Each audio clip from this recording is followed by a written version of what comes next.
I came to my study of Islam late in life. I had studied religious texts all of my life, starting being a teenager. I've studied Torah at the Orthodox Synagogue. I've studied the New Testament a fair amount. I've studied Buddhist sutras. I've studied the Bhagavad Gita. I've studied a lot of religious texts. And then I came to Islam. Islam was very different because it was so concerned with the non-Muslim. You see, when you read Buddhist sutras, it's concerned with how to be a Buddhist. It doesn't concern itself with non-Buddhist. Now here's the problem. Not only did Islamic doctrine concern itself with the non-Muslim, the treatment of the non-Muslim was terrible. There were two treatments of the non-Muslim. One is religious in that they went to hell, but the other is political, what happened to them in life today. So we need a special name for the non-Muslim, because non-Muslim is a neutral term, and yet the non-Muslim is not treated neutrally. They can be enslaved, tortured, raped, lied to, deceived, plotted against. These are not neutral things. These are political terms, and they're very harmful. Now, the Quran has a word for the non-Muslim. It's called Kafir, K-A-F-I-R. Now, like everything else in the Quran, the meaning slightly shifts over time. At first, the word Kafir just means someone who's not grateful or who covers the truth.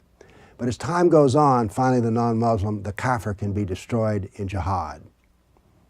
So there's a progression of different meanings of the Kafir, but in the end, the Kafir can be harmed. And that's the reason I don't like being a Kafir. Now, you all know I like to measure things, and so one of the things I measured was how much of the Quran, the Sirah, and the Hadith are about the non-Muslim. The answer, 51%.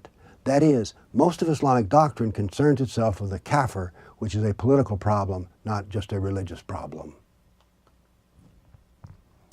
Now then, the Quran uses a lot of different words for the non-Muslim that are religious.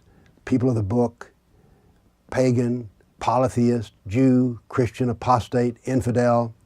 But all of those who did not submit to the Sharia suffered a political consequence, which was some form of harm: death, torture, execution, assassination.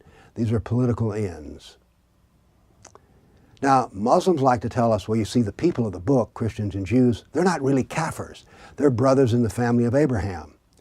Well, let's see how these brothers in the family of Abraham are treated.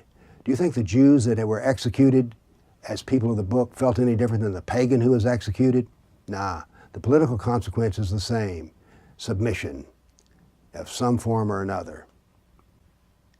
There are different classes of Kafirs in the Quran. We have atheists, polytheists, deists, idolaters, and then Jews who believe in revelation but don't believe in Muhammad's revelation. So, but in the end, everyone's a Kafir who does not believe in the Shahada. The Shahada is there is no God but Allah and Muhammad is his prophet. I view Islam as a political system, and the Sharia extends to all other religions, which is a political thing. They must all submit and run their lives according to the Sharia. The Kafir is a political class. Unfortunately, historically, their victims stand and suffer alone. That is, the Buddhists suffer, and who knows about it? The suffering of the Africans under jihad involved in slavery, who knows about that? The Hindus know about their own suffering, but they don't really know about the suffering of the Christians who were in what was originally called Asia Minor, or what is called Turkey today. So, although the people suffer, they suffer alone, and I want to use the word Kafir to show that they all are the same political class.